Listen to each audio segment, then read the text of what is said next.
Keanu Reeves had never flinched on camera, not during stunts, not during interviews, not even when a co-star once fainted beside him mid-live broadcast. But tonight, as the studio lights dimmed and the audience roared in waves of laughter, something in his face changed. Not dramatically, not enough for the casual viewer to catch, but enough for Maggie, backstage with her headset pressed tight and her eyes glued to the monitor, to whisper, "He's not okay." The screen behind Jimmy Kimmel was alive with color and movement.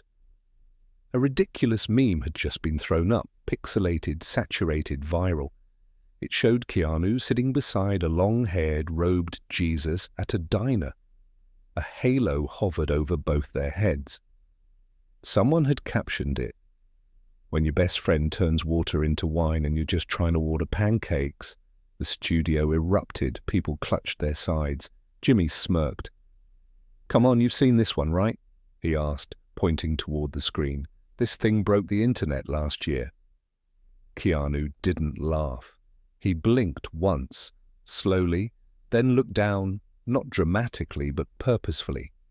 His fingers curled over the edge of the armrest like someone holding on to something just out of sight. The camera, ever hungry for a reaction, zoomed slightly in. The audience was still chuckling.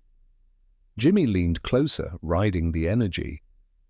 "You know, you and Jesus, people say you've got that same vibe, that quiet wisdom, the sad eyes, the whole forgiveness and kung fu energy." More laughter. He looked to Keanu again. "So what do you think, you and Jesus, buddies or brothers?" Keanu looked up, but didn't meet Jimmy's eyes. He stared past him. The meme still flickered behind them, its cartoonish glow casting odd shadows across the stage. Then softly, Keanu said, "That image was taken outside the hospice." Jimmy blinked. "What?" Keanu didn't raise his voice. "That photo of me. It was outside a hospice center in Oregon. I just spent the night holding the hand of someone who didn't have anyone left."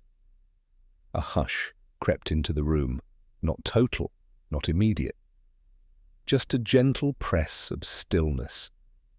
Maggie didn't breathe. Jimmy fidgeted with his cards. "Well, I mean, the meme's just a joke, right?" he said, trying to redirect. "People don't know the story. They just thought it was, cool, viral, fun."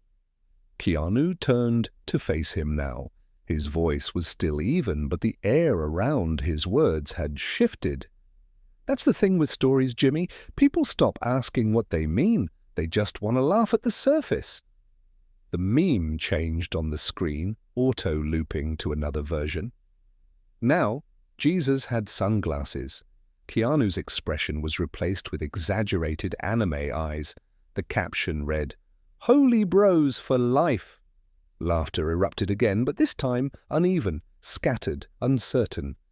Jimmy tried to catch the rhythm again. "Look, I get it.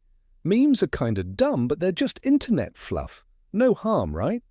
Keanu shifted in his chair, his hands folded neatly on his lap.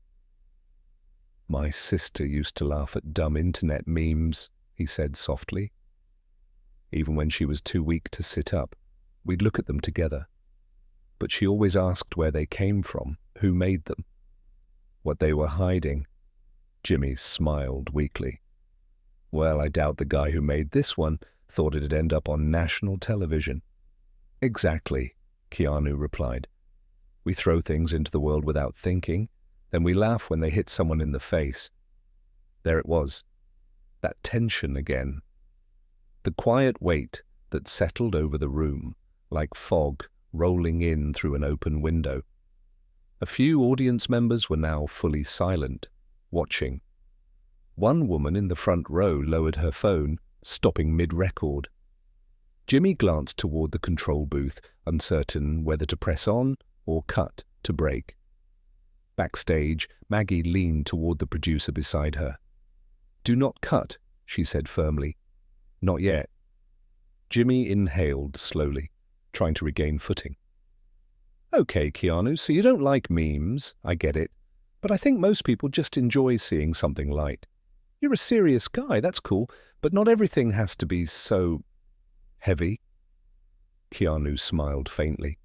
It wasn't a warm smile. It was the kind of smile someone wore at a grave site. Polite, patient, weathered. Sometimes we laugh because we're afraid of silence. And sometimes, he added, turning his eyes to Jimmy, we mock the sacred because we don't know how to stand still in front of it. The audience didn't laugh, didn't clap either, just stillness now, pure and humming.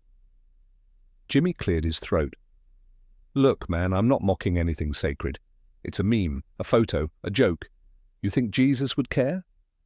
Keanu looked toward the glowing screen again, now frozen on the original image. I think he cared about how people treated each other. I think he cared about the quiet moments, the ones no one posted about. And I think if you're going to laugh with him, you better be ready to weep with him too. The words were not delivered like a sermon. There was no righteousness, no fire, just sorrow, just truth. Backstage, someone whispered, "He's flipping it." Maggie didn't respond. Her eyes were locked on the monitor. She already knew. Jimmy leaned back slightly in his chair, his smile faltering. You know, you really do have this monk energy. You ever think of becoming a preacher instead of an actor? Keanu tilted his head, almost amused. I've seen too much to preach, and lost too much to pretend.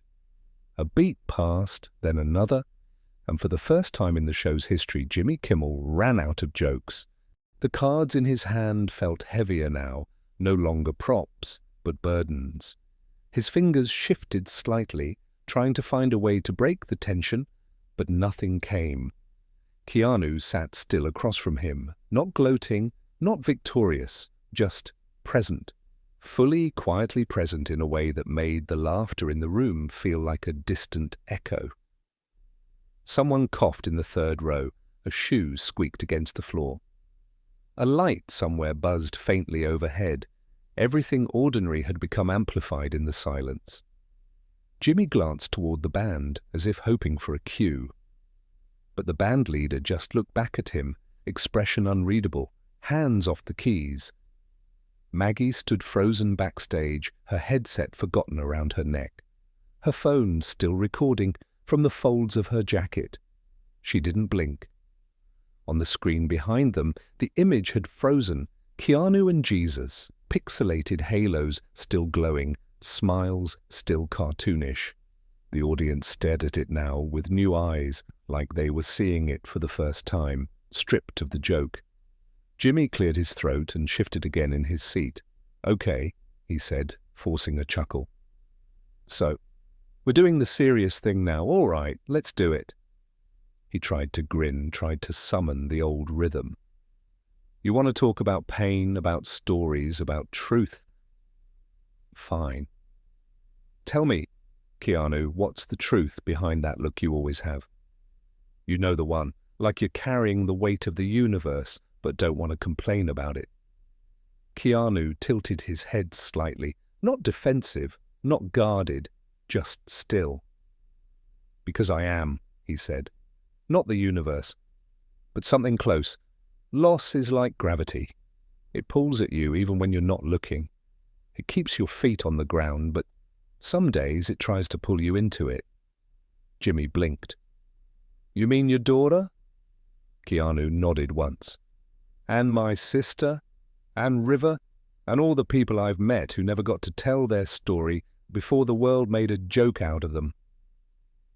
He glanced toward the screen again. You want to know what that photo really was? That was taken 2 hours after the nurse told me there was nothing else they could do. I walked outside to get air. I sat alone, not because I was trying to be poetic, but because I couldn't breathe. The room was still. The audience, once lively and eager, now sat like parishioners at an unexpected sermon. One man near the back lowered his drink. A woman in the front row reached instinctively for her necklace. Even the camera crew stood still behind their rigs, unsure whether to zoom in or stay wide.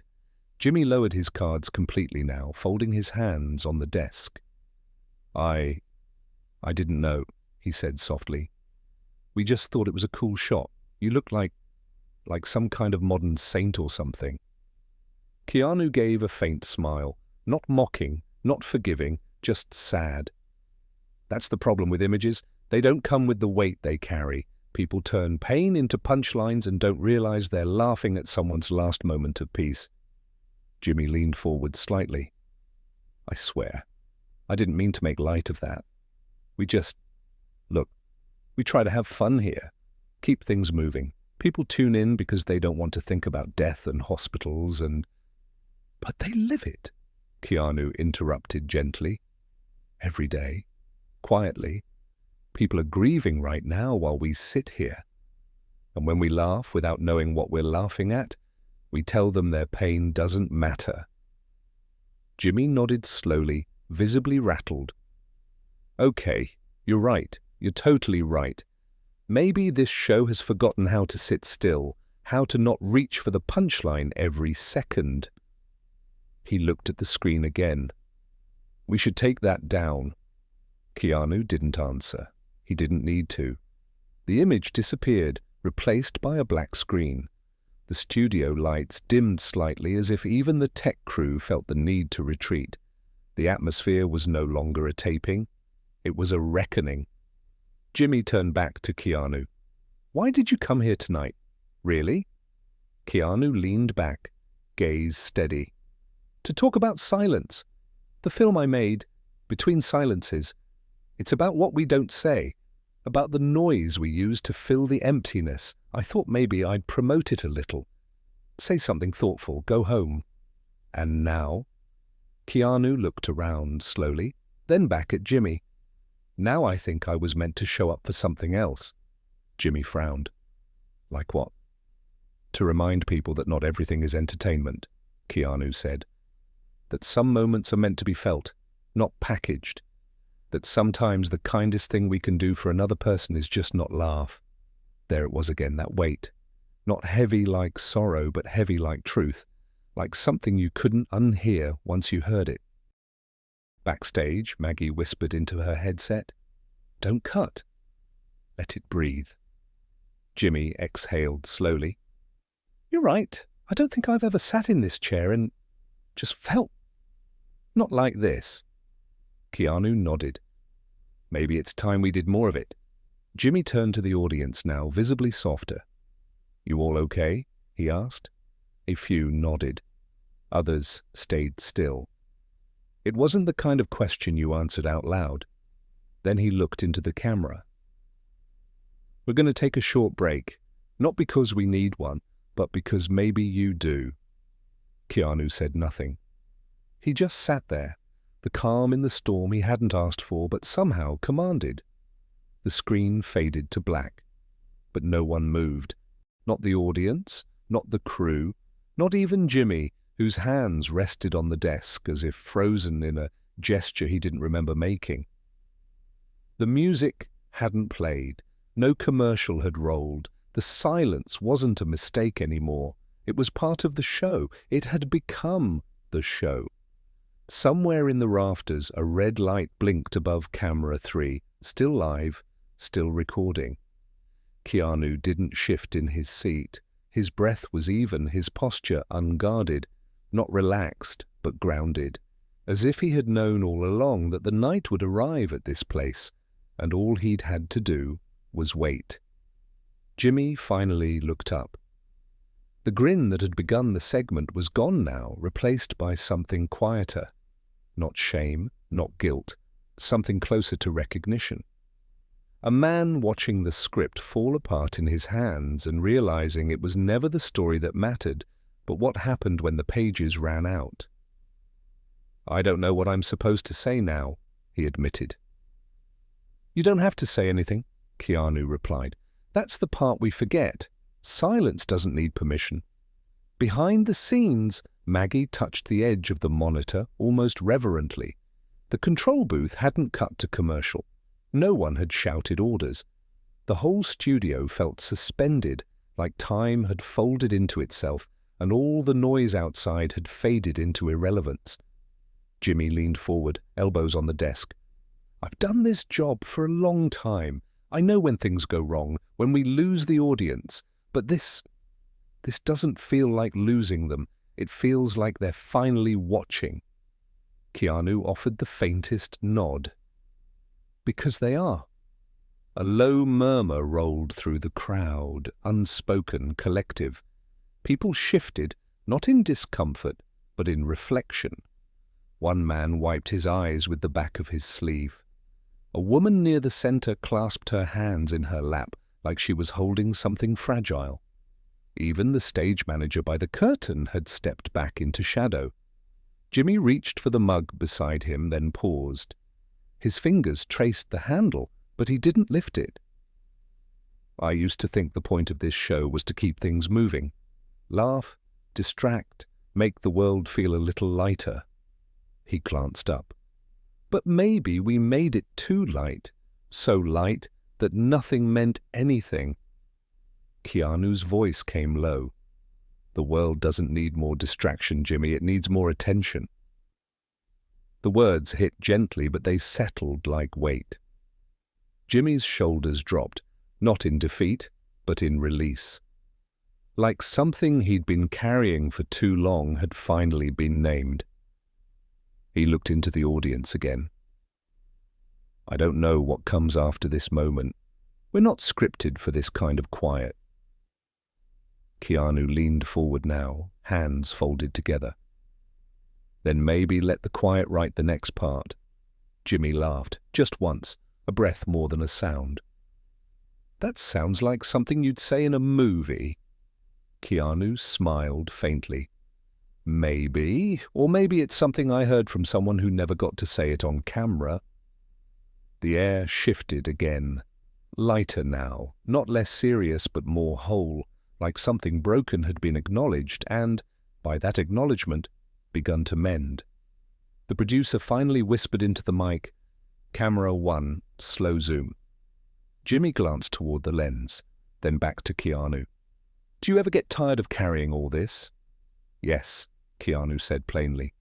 "But I don't carry it alone." Jimmy paused. "You mean God?" "I mean the people I've lost," Keanu replied. "And the people who've lost more than I have. I carry them because the world forgets too quickly, and because silence remembers." No cue card could hold that. No monologue could follow it. Jimmy nodded slowly, eyes wet now. He blinked, but didn't look away. "I'm sorry," he said finally. "For the joke, for the meme, for not asking the story before trying to turn it into a punchline." Keanu didn't absolve him. He didn't offer forgiveness like a scripted line. He just looked at him, held the moment, and let the stillness do what words couldn't. Jimmy turned back to the crowd. "We're going to end tonight differently. No band, no outro, no jokes." He turned to the camera. "Just this moment, and maybe that's enough." He looked to Keanu. "Anything you want to say to the audience?" Keanu paused, then spoke softly. "If something makes you laugh, ask yourself who paid the price for it.